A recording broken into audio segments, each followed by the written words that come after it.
Kuri ubu ngubu ikoranabuhanga rya AI cyangwa se ubwenge karemano ni ikoranabuhanga riri gutera imbere cyane ku buryo buhambaye ndetse kandi ku muvuduko udasanzwe ku rwego andi makoranabuhanga yose yagiye agaragara ku isi cyangwa se mu myaka ya kera hatigeze atera imbere mu myaka ya kera nk'uko rino koranabuhanga riri gutera imbere kuri ubu ngubu. Ikoranabuhanga rya AI iri ngiri ni ikoranabuhanga riri gufasha abantu benshi batandukanye mu gukora imirimo yabo ndetse kandi iyo mirimo iboroheye ukurikije nuko bayikoraga mu buryo bwa kera. Ibyo nibyo riri gutuma ikiremwamuntu kuri ubu ngubu kiri kwifashisha AI cyangwa se ubwenge karemano mu mirimo ndetse n'akazi kose kagakozwe n'ikiremwamuntu mu buryo buvunanye. Gusa kandi nibwo tubanje kuvuga ibyiza bya AI cyangwa se ubwenge karemano, abantu benshi bavuga rumwe kuri iri koranabuhanga riri gutera imbere ku buryo bwihuse cyane cyangwa se buteye ubwoba, bitewe n'uko abantu benshi bavuga yuko bidatinze kandi bidashyize kera iri koranabuhanga rishobora kuzatwara akazi kenshi k'ikiremwamuntu, ikiremwamuntu kikisanga ari imburamukoro cyangwa se nta kazi cyangwa se nta mirimo yo gukora kigifite.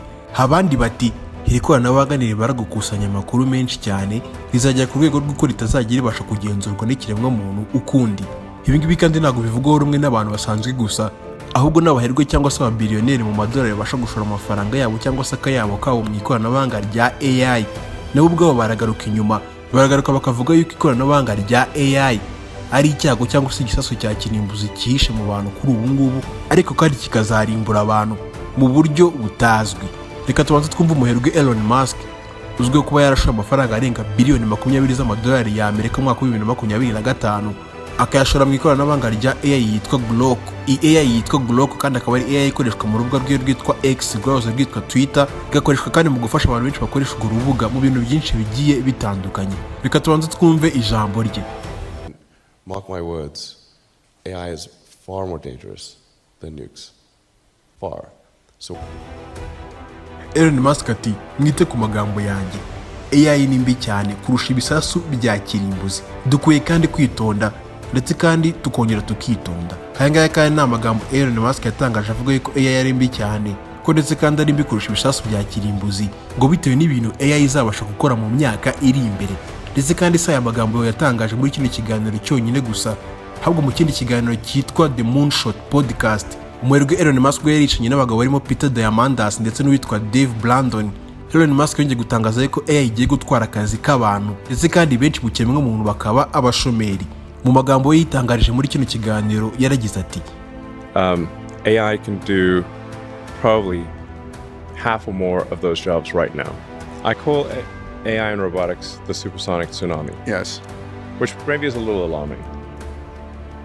AI cyangwa se ubwenge karemano ndetse n'amarobo bimeze nk'icyago cyangwa se ikiza cya tsunami, gusa kizaba kije ku mirimo y'ikiremwamuntu. Si Elon Musk gusa kandi wabashije kugaragaza yuko AI izaba ikibazo mu kiremwamuntu, ahubwo n'umuherwe cyangwa se umukire w'umwishoramari witwa Dario Amodei. Uyu nguyu kandi akaba ari umuyobozi mukuru w'ikigo cyitwa Anthropic.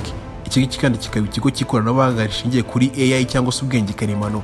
Mu kiganiro yagiranye n'igitangazamakuru cyitwa The 60 Minutes, umunyamakuru yamubajije ko yizera ko AI izarusha ubwenge ikiremwamuntu, ndetse kandi Dario Amodei yasubije nta gutegwa. Yemeza ko yizera ko AI izagira igihe ikagira ubwenge n'amakuru menshi kurusha ikiremwamuntu ndetse kandi mu bintu byose. Ubundi mu mwaka wa 2075 hateganyijwe yuko mu isi hazaba hariho igihe cyitwa Arctic Utopia. Iki kandi akaba ari igihe giteganywa yuko abantu batazaba bagikora imirimo, ahubwo mu mashini cyangwa se amarobo, ndetse kandi nabyo bifatanyije n'ubwenge karemano cyangwa se AI, aho ayo mashini ndetse n'amarobo bizaba bikora akazi kangana 90% kakabaye gakorwa n'ikiremwamuntu.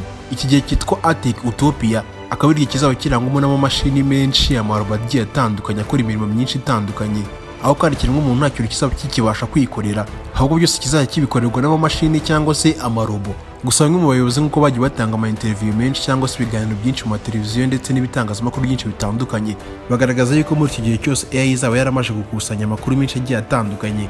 Bavuga yuko AI izabasha gukoresha amakuru izaba yarakusanyije mu binyacumi by'imyaka myinshi izaba yarashize mu kuba yakwigobotora ikiremwamuntu, gusa binyuze muri ubu buryo.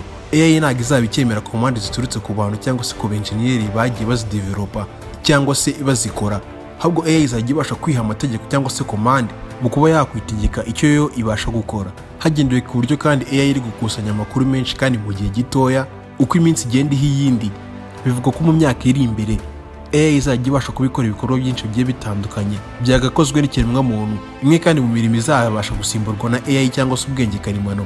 Aho twavugamo nko kwigisha. Mu myaka myinshi iri imbere ntabwo hazaba hagikenewe yuko umunyeshuri azajya abasha gutega bisi akagenda kilometero zirenga 10 agiye ku ishuri kwiga, kandi yakicaye iwe mu rugo agafata tablet cyangwa se telefone iyo ari yo yose akabasha kurahura ubumenyi cyangwa se kwiga, ndetse kandi yigishijwe n'ikoranabuhanga karemano, ndetse kandi ikaba ryamuha n'ubumenyi bwinshi kurusha ubw'umwarimu usanzwe yabasha kumuha ku ishuri. Ahangaha kandi twabibonera cyane cyane nko ku gihugu cy'Ubushinwa, cyo cyatangiye kuba cyakoresha amarobo ndetse kandi afatanyije n'ubwenge karemano cyangwa se AI mu kuba cyakwigisha abana bari hejuru y'imyaka 6 mu mashuri abanza.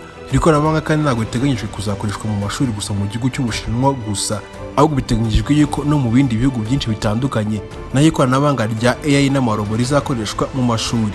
Mu yindi mirimo kandi izakoreshwamo AI cyangwa se ubwenge karemano mu myaka iri imbere harimo ubuganga, aho mu myaka iri imbere AI cyangwa se ubwenge karemano bufatanyijwe n'amamashini y'amarobo, aho byose bizajya bifatanyiriza hamwe kuba byavura umuntu, yaba ari ukumubaga, yaba ari ukuvura ibikomere bigiye bikomakomeye cyangwa se byoroheje, aho ndetse kandi byose bizajya bibasha kuba byakorwa ndetse nta muganga cyangwa se undi muntu wese wifashishijwe muri ubwo buvuzi.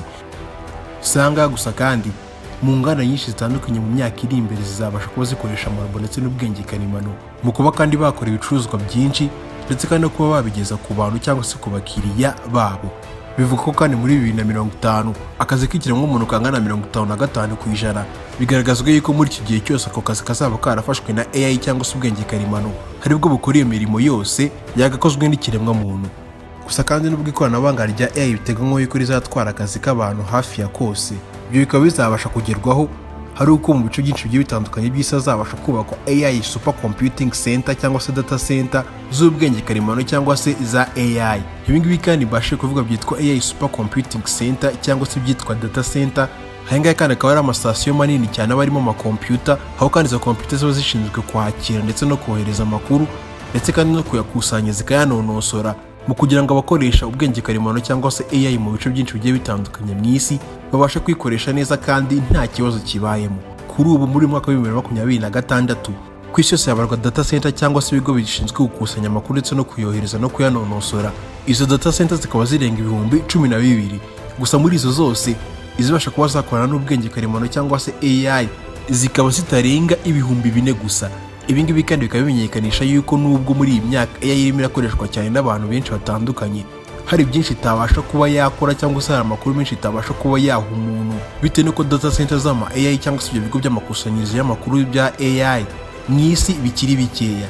Gusa bitewe n'ukuntu ikiremwamuntu kiri gukoresha ubwenge karemano cyane, kuri ubu ngubu hakaba ari kubakwa izindi AI super computing data center mu bice byinshi bigiye bitandukanye by'isi, zizajya kandi zikoreshwa mu kohereza amakuru menshi cyangwa se kuyakira, mu kugira ngo abantu babashe gukoresha ubwenge karemano cyangwa se AI ku kigero cyo hejuru.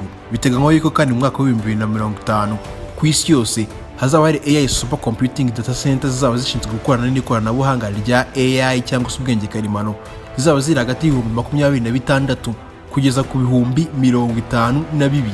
Izi sitasiyo cyangwa se ibigo bizajya bikoreshwa mu gukusanya amakuru ndetse no kuyanonosora, akaba ari byo bizajya bifasha AI cyangwa se ubwenge karemano mu kuba izajya bikora imirimo ingana na 55% yagakwiye kubikorwa n'ikiremwamuntu mu mwaka wa 2050. Ese wowe nicyo gitekerezo watanga kuri ubu bwenge karemano cyangwa se AI? Ese wowe ubona yuko ubwenge karemano buzatwara imirimo y'ikiremwamuntu? Ca muri comment section ubundi utubwire. Nongeye kandi kugushimira cyane wowe wari ukurikiye kino kiganiro cyo guca kuri Ozone Info. Ngiye umvaga ndi Ngabo Elast. Ibiganiro byacu nakagaruka nawe utaha.